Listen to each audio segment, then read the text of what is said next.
जय हिंद दोस्तों, स्वागत है आपका अपना चैनल टीचिंग करियर सेंटर में। चलिए आज के इस वीडियो में हम लोग साइंस अभी रेलवे का आपका एग्जाम चल रहा है, विज्ञान के महत्वपूर्ण प्रश्न देखेंगे और इसमें आपको कुल 40 से 50 प्रश्न आपको देखने को मिलेगा। ये प्रश्न जो है आपका मॉडरेट टू क्या रहेगा दोस्तों, इजी टू मॉडरेट रहेगा, तो ये चीज़ ध्यान देनी है।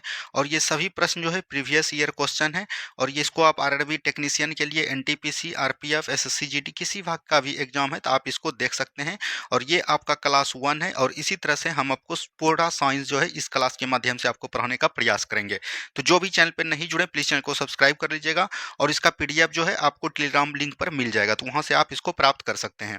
देखिए आज का जो पहला क्वेश्चन है दिया गया है, प्रकाश संश्लेषण की क्रिया सबसे अधिक किस रंग में प्रकाश में होती है। यहाँ पर बोला गया है प्रकाश संश्लेषण की क्रिया जो है सबसे अधिक किस प्रकाश के रंग में होती है, तो याद रखिएगा सबसे अधिक किस में होती है, लाल में होती है। अच्छा यहाँ से पूछ सकता है सबसे कम आपको किस में हो जाएगा, तो याद रखिएगा सबसे कम की बात करेगा ये आपका क्या हो जाएगा, बैगनी हो जाएगा। और उससे भी कम बात करेगा तो हरा, यानी कि सबसे कम पूछेगा तो ये आपका हरा हो जाएगा। प्रकाश संश्लेषण का याद रखिएगा, यहाँ पर से आपको पूछा जा सकता है इसका जो है रासायनिक समीकरण। तो वायुमंडल से क्या लेगा, कार्बन डाइऑक्साइड लेगा और मिट्टी से आपका क्या लेगा, जल लेगा। और आपको पता है कि सूर्य के प्रकाश में इसके पास क्लोरोफिल रहता है और इसका किसका निर्माण करेगा, तो ग्लूकोज का निर्माण करेगा, C6H12O6। और याद रखिएगा कुछ मात्रा में जो है ऑक्सीजन को निर्वाहित करेगा और कुछ मात्रा में जल को। तो ये आपका है, इसको हम लोग याद रखिएगा संतुलन नहीं किए तो ये आपका समीकरण हो जाता है प्रकाश संश्लेषण का। तो ऑप्शन नंबर ए बिल्कुल राइट आंसर आपका हो जाएगा। ठीक है, चलिए दूसरा प्रश्न देखिएगा, दलहन के पेड़ में पाए जाने वाला जीवाणु कौन है, यानी कि दलहनी पौधे में जो पाए जाने वाला जीवाणु होता है उसको क्या बोलते हैं, तो याद रखिएगा राइजोबियम होते हैं। राइजोबियम के याद रखिएगा एक और दोस्तों जेट्रोफा, क्या यहाँ ध्यान रखेंगे, जेट्रोफा को भी ध्यान रखेंगे। तो यहाँ से क्या हो जाएगा, ऑप्शन नंबर सी बिल्कुल राइट आंसर आपका हो जाएगा। ठीक है, चलिए बढ़ेंगे अगले प्रश्न की तरफ। पौधे नाइट्रोजन किस रूप में ग्रहण करते हैं। पौधे जो है नाइट्रोजन याद रखिएगा किसके रूप में करते हैं, नाइट्रेट के रूप में ग्रहण करते हैं। पौधे नाइट्रोजन किस रूप में ग्रहण करते हैं, नाइट्रेट के रूप में ग्रहण करते हैं। नाइट्रोजन याद रखिएगा वायुमंडल में बात करिएगा तो वायुमंडल में कितना प्रतिशत नाइट्रोजन है, तो आपको ध्यान देनी है 78% है। कितना है दोस्तों, 78% है। वहीं ऑक्सीजन की बात करिएगा तो ऑक्सीजन कितना प्रतिशत है, तो आपको ध्यान देनी है ये जो है आपका 21% है। और आपको पूछा जाएगा कार्बन डाइऑक्साइड, कार्बन डाइऑक्साइड याद रखिएगा कितना प्रतिशत है, 0.03% है। तो ये तीनों चीज़ों को आपको ध्यान रखनी है। ठीक है, चलिए अगला प्रश्न देखिएगा, पादपों में जल तथा खनिज लवण का संचालन किसके द्वारा होता है। यहाँ पर पादप में पैर में पूछा जाएगा, याद रखिएगा पैर में पूछा जाएगा खनिज लवण और जल। जल और जब भी खनिज लवण की बात करेगा तो जौ से जल हो जाएगा, जौ से आपका जाइलम हो जाएगा। तो ये चीज़ ध्यान दीजिएगा, ऑप्शन नंबर बी बिल्कुल राइट आंसर आपका हो जाएगा। जाइलम याद रखिएगा सिर्फ जो है नीचे से ऊपर की तरफ ही प्रभावित होते हैं, तो ये चीज़ ध्यान दीजिएगा। उसी तरह से आपको याद रखनी है जाइलम जो है सिर्फ जड़ से लेके ऊपर तक ही प्रभावित होती है। ठीक है, चलिए अगला देखिए क्या बोला गया, पौधों में खाद्य पदार्थ किसके माध्यम से पहुंचता है। खाद्य पदार्थ का बात करिएगा तो खाद्य पदार्थ मतलब हुआ भोजन। भोजन जो है पौधों में किसके द्वारा होता है, तो याद रखिएगा ये जो होता है फ्लोएम के द्वारा। जिस तरह जाइलम सिर्फ जल और खनिज लवण का ऊपर की तरफ स्थानांतरित करता था, उसी तरह फ्लोएम जो है ऊपर की तरफ भी स्थानांतरित करता है और नीचे की तरफ भी स्थानांतरित करता है। तो ऑप्शन नंबर डी बिल्कुल राइट आंसर आपका हो जाएगा। ठीक है, चलिए अगला प्रश्न देखिए, आत्महत्या की थैली कौन कहलाता है। तो आत्महत्या की थैली कौन कहलाएगा दोस्तों, तो लाइसोसोम कहलाएगा। कौन कहलाएगा, लाइसोसोम कहलाएगा। ठीक है, तो ये चीज़ ध्यान दीजिएगा। तो यहाँ पर से राइट आंसर क्या हो जाएंगे, ऑप्शन नंबर ए। आपको कमेंट में बताना है कि आपने कितना नंबर सही कर पाया। जो भी इस चैनल में नहीं जुड़े हैं, बिहार दरोगा का अभी जो है हम पूरा प्रीवियस ईयर क्वेश्चन करा रहे हैं, तो जो भी अभी तक जुड़ा नहीं है वो जो है जुड़ जाइएगा। और शाम में 8 PM में आपको जो है बिहार दरोगा का अभी 1275 का फर्स्ट शिफ्ट और सेकंड शिफ्ट करवा दिया। आज आपका मेंस का क्वेश्चन होने जा रहा है। ठीक है, इसके बाद जैसे ही बिहार दरोगा का समाप्त हो जाएगा उसके बाद हम लोग बिहार एसएससी के प्रीवियस ईयर क्वेश्चन को देखेंगे। इसीलिए जो भी चैनल में नहीं जुड़े हैं प्लीज चैनल को जरूर ज्वाइन कर लीजिएगा। नेक्स्ट क्वेश्चन देखिए क्या बोला गया, लाइसोसोम की खोज किसने किया था। तो लाइसोसोम को क्या बोलते हैं, तो अभी तुरंत हमने देखा आत्महत्या का थैली बोलते हैं। क्या बोलेंगे, आत्महत्या का थैली किसको बोलेंगे, लाइसोसोम को। और इसका खोज किसने किया था, क्रिश्चियन डी डुबे ने। इसका पूरा नाम याद रखेगा, क्रिश्चियन डी डुबे ने याद रखा था। ठीक है, इवानोविस्कू ने किसका खोज किया था, तो याद रखेगा विषाणु का खोज किसने किया था, इवानोवास्की के द्वारा किया गया था। ठीक है, तो ये चीज ध्यान देनी है। बढ़ेंगे अगले प्रश्न की तरफ, प्रोटीन की फैक्ट्री कौन कहलाता है।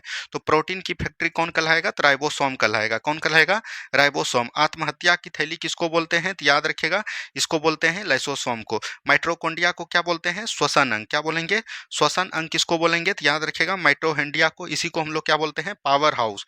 Power house powerhouse of cell, cell का पावर हाउस किसको बोलेंगे? तो माइटोकॉन्ड्रिया को बोलेंगे, ठीक है। चलिए, प्रोटीन का संश्लेषण किसके द्वारा होता है? प्रोटीन का संश्लेषण भी राइबोसोम के द्वारा होता है, तो ये चीज ध्यान दीजिएगा। प्रोटीन को याद रखिएगा, संश्लेषण राइबोसोम के द्वारा किसके द्वारा होता है? तो याद रखिएगा एंडीप्लाज्मिक रेटिकुलम के द्वारा, ठीक है। ये दो प्रकार के होते हैं, एक होते हैं खुरदरी और एक होते हैं, याद रखिएगा, चिकनी। तो ये भी चीज एकदम आपको ध्यान देनी है, ठीक है। चलिए, बढ़ेंगे अगले प्रश्न की तरफ। नेक्स्ट क्वेश्चन देखिए क्या बोला गया। डीएनए संश्लेषण का प्रतिपादन किसने किया था? तो डीएनए संश्लेषण का प्रतिपादन किसने किया था? तो वाटसन एवं क्रिक ने किया था। तो ए एवं बी दोनों हो जाएगा। डीएनए याद रखिएगा दोस्तों किस तरह का होता है? तो ये डबल हेलिक्स मॉडल का बना होता है। क्या याद रखेंगे?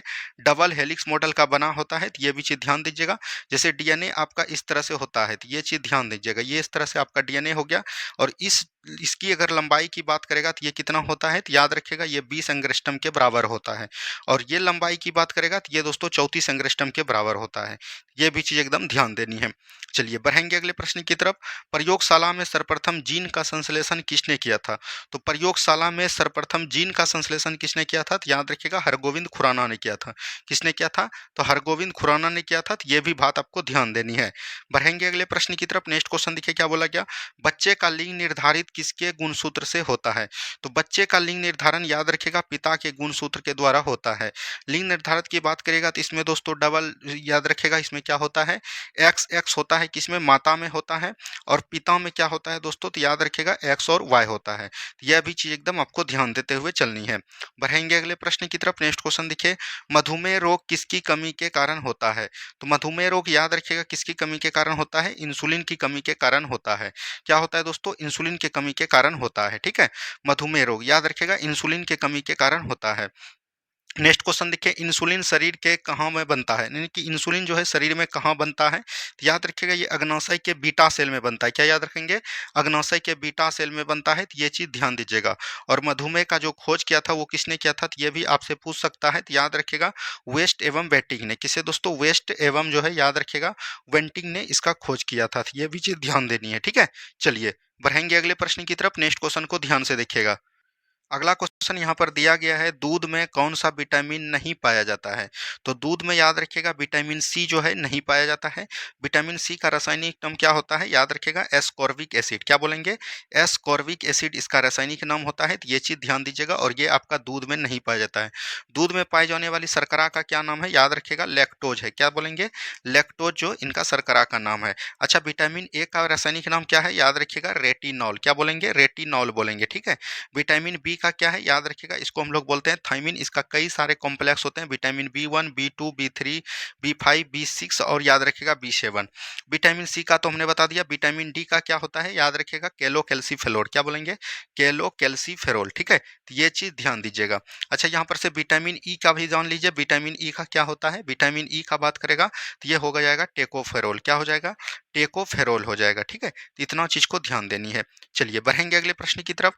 मानव मूत्र में कौन सा विटामिन उत्सर्जित होता है? तो मानव मूत्र में कौन सा विटामिन उत्सर्जित होता है? तो याद रखिएगा विटामिन सी ही उत्सर्जित होता है। तो यहाँ से क्या हो जाएगा? ऑप्शन नंबर बी बिल्कुल राइट आंसर आपका हो जाएगा। मानव मूत्र का याद रखिएगा रंग जो है पीला होता है, वो किसके कारण होता है? तो याद रखिएगा किस वर्णक के कारण ये पूछा जाएगा? तो यूरोक्रोम के कारण। किसके द्वारा दोस्तों? यूरोक्रोम के कारण पीला होता है, ठीक है। चलिए, अगली प्रश्न को देखेंगे। नेक्स्ट क्वेश्चन है, मानव शरीर का समान ताप कितना होता है? देखिए, मानव शरीर का ताप पूछेगा तो ये होता है 37 डिग्री सेल्सियस और 96 डिग्री फ़ारेनहाइट पूछेगा और 310 केल्विन। तो ये तीनों चीज को एकदम आपको ध्यान देते हुए चलनी है, ठीक है। चलिए, अगला प्रश्न को देखेंगे। नेक्स्ट क्वेश्चन दिया गया है, मनुष्यों को मेरुदंड में कितनी जोड़ी तंत्रिका निकलती है? मेरुदंड में बोलेगा यानी कि इसको बोलते हैं हम लोग स्पाइनल कोड। क्या बोलेंगे? Spinal cord. स्पाइनल कोड में याद रखेगा 31 जोड़ी तंत्रिका कोशिका निकलती है। तो ऑप्शन नंबर यहाँ से डी बिल्कुल राइट आंसर आपका हो जाएगा, ठीक है। चलिए, नेक्स्ट क्वेश्चन देखिए, गुण सूत्र की खोज किसने किया था? तो गुण सूत्र की खोज किया था किसने? वाल्डेयर ने। किसने दोस्तों? वाल्डेयर ने किया था। तो ये चीज ध्यान दीजिएगा। रॉबर्ट हुक ने किसका खोज किया था? तो याद रखिएगा कोशिका का खोज किया था। वाटसन ने अभी तुरंत हमने बताया क्या किया था, तो डीएनए सिद्धांत दिया था, ठीक है। ये भी चीज ध्यान दीजिएगा, वाटसन एवं क्रिक ने। मेंडल ने दोस्तों क्या पूछा था, खोजा था, याद रखिएगा, आनुवंशिकता का खोज किसने किया था सबसे पहली बार, तो याद रखिएगा मेंडल ने किया था। और किसमें किया था, तो मटर के पौधे में किया था। किसमें दोस्तों, मटर के पौधे में किया था, ठीक है। चलिए अगली प्रश्न को देखेंगे, मनुष्य में क्रोमोजोम की संख्या कितनी होती है। तो मनुष्य में क्रोमोजोम की संख्या कितनी होती है, याद रखिएगा 23 जोड़ी। क्या बोलेंगे दोस्तों, 23 जोड़ी होगा, और ये क्या हो जाएगा, 46 हो जाएगा। संख्या में पूछेगा 46, जोड़ा में पूछेगा 23। 23 जोड़ी में याद रखिएगा दोस्तों, 22 जोड़ी जो होते हैं वो सभी में समान होते हैं, यानी कि मेल में और फीमेल में समान होते हैं। और एक जोड़ी जो लास्ट में बचता है दोस्तों, 23वां जोड़ी, उसको हम लोग क्या बोलते हैं, मतलब कि मेल में अलग होता है और फीमेल में आपका अलग होता है। तो ये चीज़ ध्यान दीजिएगा। और मेल में जो अभी तुरंत हमने बताया एक्स और वाई होता है, और फीमेल में एक्स एक्स होता है। तो ये चीज़ ध्यान देनी है, ठीक है। चलिए बढ़ेंगे अगले प्रश्न की तरफ। सबसे छोटी जीवित कोशिका क्या है, सबसे छोटी जीवित कोशिका के बारे में पूछेगा, तो ये आपका हो जाएगा माइकोप्लाज्मा। क्या हो जाएगा दोस्तों, माइकोप्लाज्मा हो जाएगा। वहीं सबसे अगर बड़ी कोशिका पूछेगा, सबसे बड़ी कोशिका कहाँ पे हो जाएगा, तो याद रखिएगा उसको हम लोग क्या बोलते हैं, तो याद रखिएगा ऑस्ट्रिच के अंडे में पाया जाता है। क्या दोस्तों, ऑस्ट्रिच के अंडे में पाया जाता है, यानी शुतुरमुर्ग के अंडे में सबसे बड़ी कोशिका देखने को मिलता है, जिसको कि हम लोग खुली आंखों से देख सकते हैं। चलिए अगला क्वेश्चन दिखेगा, क्या बोला गया, शरीर की सबसे लंबी कोशिका किससे होती है, यानी कि शरीर की सबसे लंबी कोशिका क्या होता है, न्यूरॉन। यानी तंत्रिका तंत्र की सबसे, तंत्रिका तंत्र को सबसे लंबी कोशिका शरीर का बोला जाता है, ठीक है। ये चीज ध्यान देनी है। ऑप्शन नंबर सी बिल्कुल राइट आंसर हो जाएगा। नेक्स्ट क्वेश्चन, कोशिका का अनुवंशिक पदार्थ क्या है। पदार्थ पूछेगा तो ये आपका हो जाएगा डीएनए। क्या हो जाएगा दोस्तों, याद रखिएगा डीएनए हो जाएगा, याद रखिएगा। और अगर आपको अनुवंशिक इकाई यहाँ पर पूछा जाएगा, इकाई के बारे में पूछेगा, तब आपको आंसर क्या देना है, जीन देना है। तो ये दोनों प्रश्न को एकदम ध्यान दीजिएगा, कई बार एग्जाम में देखने को मिला है। अगले प्रश्न की तरफ देखिएगा, कोशिका के भीतर श्वसन का केंद्र कहाँ होता है। अभी तुरंत ने बताया श्वसन का केंद्र कहाँ पर होता है, माइट्रोकोन्ड्रिया में होता है, ठीक है। माइट्रोकोन्ड्रिया का यहाँ पर से पूछ सकता है कि इसके खोजकर्ता कौन हो जाएंगे, तो याद रखिएगा अल्टमैन हो जाएंगे। कौन हो जाएंगे दोस्तों, अल्टमैन हो जाएंगे। तो ये भी चीज ध्यान दीजिएगा। और इसको हम लोग क्या बोलते हैं, पावर हाउस ऑफ सेल बोलते हैं। क्या याद रखेंगे, पावर हाउस ऑफ सेल बोलते हैं। तो ये चीज ध्यान दीजिएगा, पावर हाउस ऑफ सेल, ठीक है। तो ये भी आपको याद रखनी है। चलिए बढ़ेंगे अगले प्रश्न की तरफ। नेक्स्ट क्वेश्चन को ध्यान से देखिए, टमाटर का खाने योग्य भाग क्या होता है, तो फलवित्ती। टमाटर का खाने योग्य भाग क्या होता है, फलवित्ती होता है। मध्य फलवित्ती जैसे आपका हो गया, याद रखिएगा पपीता। पपीता का खाने योग्य भाग क्या होता है, फलवित्ती होता है। याद रखिएगा एक होता है भ्रूण। भ्रूण किसका खाते हैं, तो याद रखिएगा नारियल के भाग को हम लोग किसमें खाते हैं, भ्रूण में खाते हैं। तो ये चीज ध्यान दीजिएगा। अगले प्रश्न की तरफ देखिएगा, नेक्स्ट क्वेश्चन देखिए, हल्दी में पीला रंग किसकी मौजूदगी के कारण होती है। तो हल्दी में जो है पीला रंग किसके कारण होता है, तो याद रखिएगा यूरोक्रोम के कारण। किसके द्वारा दोस्तों, यूरोक्रोम के द्वारा। यहाँ पर मेलानिन दिख रहा होगा, तो याद रखिएगा त्वचा का रंग जो प्रभावित होता है, त्वचा का रंग गोरा काला हो जो होता है, वो किसके द्वारा होता है, तो मेलानिन के कारण, इसको जानते हैं। यहाँ लाइकोपिन है, लाइकोपिन याद रखिएगा। टमाटर का रंग जो है, टमाटर का रंग लाल जो है किसके कारण होता है, तो याद रखिएगा लाइकोपिन के कारण होता है, ठीक है। चलिए यहाँ पर देखिए दिया गया टमाटर में लाल रंग किसके कारण होता है, तो याद रखिएगा लाइकोपिन हो जाएगा। Option number C urochrome. याद रखिएगा मूत्र का जो है पीला रंग किसके कारण होता है, पीला रंग पूछेगा तो वो आपका हो जाएगा यूरोक्रोम के कारण। चलिए बढ़ेंगे अगले प्रश्न की तरफ, दूध में पाए जाने वाली शर्करा का क्या नाम है, तो ये हो जाएगा आपका लेक्टोज। क्या हो जाएगा दोस्तों, लेक्टोज हो जाएगा। तो ये भी चीज एकदम आपको ध्यान देनी है। चलिए बढ़ेंगे अगले प्रश्न की तरफ। नेक्स्ट क्वेश्चन देखिए, जल का घनत्व अधिकतम कितने डिग्री पर होता है। घनत्व की बात करेगा, यानी कि डेंसिटी। क्या दोस्तों, डेंसिटी की बात करेगा, तो डेंसिटी क्या होता है, तो याद रखिएगा 4 डिग्री सेल्सियस पे अधिकतम होता है। यानी 0 डिग्री से लेके 4 डिग्री सेल्सियस में क्या होता है, आपका जल का घनत्व जो है बढ़ता जाता है। और याद रखिएगा जल का आयतन अगर पूछेगा सबसे कम कब होता है, तो याद रखिएगा 4 डिग्री सेल्सियस पर सबसे कम होता है, ठीक है। चलिए अगला प्रश्न देखिएगा, वेधन क्षमता सर्वाधिक किस कारण में होती है, किरण में होती है, माफ कीजिएगा किरण में पूछ रहा है। और वेधन क्षमता सबसे अधिक किस में होता है, याद रखिएगा गामा किरण में होता है। किसमें दोस्तों, गामा किरण में होता है। तो याद रखिएगा उसके बाद दोस्तों याद रखिएगा गामा किरण आपका बिल्कुल right answer, option number C बिल्कुल राइट आंसर हो जाएगा, ठीक है। चलिए अगली प्रश्न देखिए, सबसे कम तरंग दैर्घ्य किस रंग में होती है। तो सबसे कम तरंग दैर्घ्य की बात करेगा तो ये आपका हो जाएगा किसमें, नीला रंग में, सॉरी बैगनी कलर में हो जाएगा। तो ऑप्शन नंबर बी हो जाएगा। और सबसे अधिक अगर पूछेगा आपको तरंगदैर्घ्य किसमें होता है, तो वो आपका लाल कलर में होता है। तो ऑप्शन नंबर यहाँ से ए अगर अधिक पूछेगा, सबसे कम पूछेगा बैंगनी। वहीं दोस्तों अगर बात करेगा प्रकीर्णन, यहाँ पर प्रकीर्णन आपसे पूछ सकता है। सबसे प्रकीर्णन अगर अधिक पूछेगा तो वो आपका हो जाएगा बैंगनी, और सबसे अगर कम पूछेगा प्रकीर्णन तो वो आपका हो जाएगा लाल। तो ये भी बात को एकदम ध्यान दीजिएगा। चलिए बढ़ेंगे अगले प्रश्न की तरफ। प्रकाश की चाल अधिकतम होती है, प्रकाश की चाल सबसे अधिकतम किसमें होती है, निर्वात में। और सबसे कम कहाँ पर होती है, तो याद रखिएगा सबसे कम होगा आपका ठोस में।